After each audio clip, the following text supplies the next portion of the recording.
Hi everyone!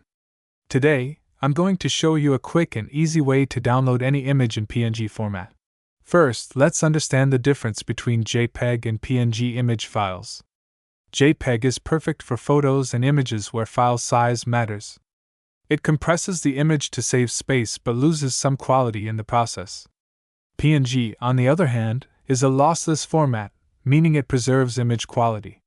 It's best for graphics, logos, and images with transparency. When you download an image from Google, it's usually saved as a low-quality JPEG by default. But here's how you can save it in high-quality PNG format. First, go to the link in the description